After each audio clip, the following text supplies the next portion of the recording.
A ship rocks back and forth in the darkness, waves crashing against the sides, wind howling like a wild beast. The disciples, seasoned sailors, find their nerves stretched thin.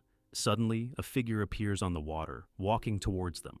This is the Gospel of Matthew chapter 14. We explore how we might overcome fear, just as the disciples did on that stormy sea. The Sea of Galilee, where this story unfolds, is notorious for its sudden storms. Located in a basin surrounded by hills, it often experiences dramatic changes in weather. Jesus had just performed the miracle of feeding 5,000, and he sent the disciples ahead while he went to pray alone.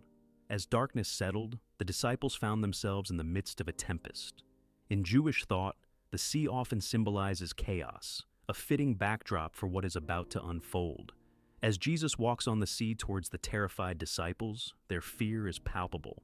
"Be of good cheer, it is I. Be not afraid," he reassures them. In Greek, the phrase "it is I" is ego eimi, echoing God's self-revelation to Moses, "I am." This is not merely a comforting phrase, it is Jesus revealing his true identity. As Peter hears these words, a boldness takes hold of him, and he asks to join Jesus on the water. "Come," Jesus says, and Peter steps out in faith. Peter's initial courage is remarkable. His eyes fixed on Jesus, he walks on the water. But the moment he notices the wind boisterous, fear creeps back into his heart. The Greek word for boisterous suggests something violent and agitated, painting a picture of the chaos Peter faces. He begins to sink and cries out, "Lord, save me." Immediately Jesus reaches out, catching him. "O thou of little faith, wherefore didst thou doubt?" Jesus asks, not as a rebuke, but as a gentle reminder of the power of faith. The moment Jesus enters the boat, the wind ceases. The disciples, witnessing this, fall down and worship him, acknowledging, "Of a truth, thou art the Son of God." This declaration is profound. In the Hebrew tradition, control over the sea was a divine prerogative. By walking on water and calming the storm, Jesus demonstrates his mastery over nature, affirming his divine authority. In our own lives, we often find ourselves in turbulent seas, be it through personal struggles, doubts, or fears. Like Peter, we may step out in faith, but sometimes find our gaze drawn to the chaos around us. This story speaks to those moments when we feel overwhelmed. Jesus' presence reassures us, just as it did for the disciples.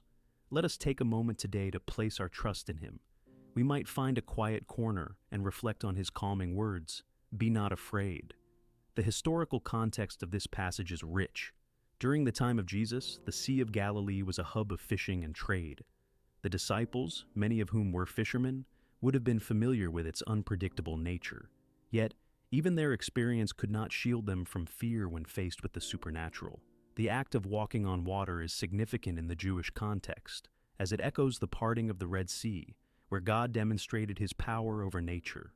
This parallel would not have been lost on the disciples. Furthermore, the Greek word for doubt used by Jesus, distazo, implies a wavering or hesitation.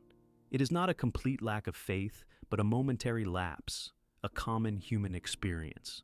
This nuance adds depth to Jesus' question to Peter, emphasizing that even a small amount of doubt can impact our faith journey.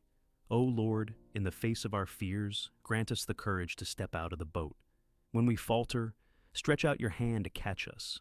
Help us to keep our eyes on you amidst life's storms.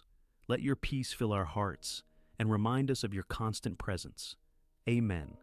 We face our own storms with courage and faith. Share your thoughts in the comments.